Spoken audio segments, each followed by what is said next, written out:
Mga kapuso, duwa ka lalaking senior citizens patay sa separadong aksidente sa Pilar Capiz, Kabangkalan City sa Negros Occidental.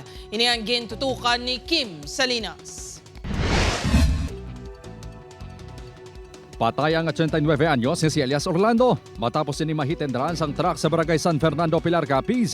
Pasado alas 3 ang kagahon sang Sabado. Sunod sa Pilar Police, nagatabok ang tigulang sa dalan sang namuguan sang truck nga ginamaneho ni Elias Gerald, 48 anyos, taga Bangaklan. Halin sa istansya Iloilo ang truck kag padulong sa Karibo, Aklan. Nakaagom sang pila sa ulo ang biktima kag gindeklarar nga dead on arrival sa ospital. Una nga nagbalagyo ang driver bangod sang Kakulba apang nagsungkaman sa kapulisan sa Enero 11, Domingo. Wala na sang plano magpasaka sang reklamo ang pamilya sang biktima matapos magpaareglo sa driver sang truck.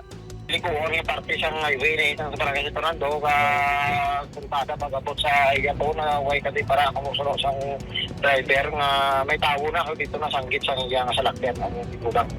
Ginbawian sang kabuwi ang 76 anyos si alias Juanito matapos mabungguan sang van samtang nagatabok sa dalan sa barangay Kamingawan, Kabangkalan City. Sunod sa kapulisan, nanaog sa jeep kag nagtabok sa dalan ng biktima. Aksidente ini nga nabungguan sang van nga ginamaneho ni alias Hernando, 52 anyos. Base sa pahayag sang driver sang van sa kapulisan, wala sa nila talupangdan nga nagtabok ang biktima. Nakaangkon sa mga pila sa lawas ang biktima nga nagresulta sa iya kamatayon. Wala na sang plano magpasaka sa reklamo ang himata sang biktima sa driver sang van. Upod Kermel Porquia, Kim Salinas, 1 Western Visayas.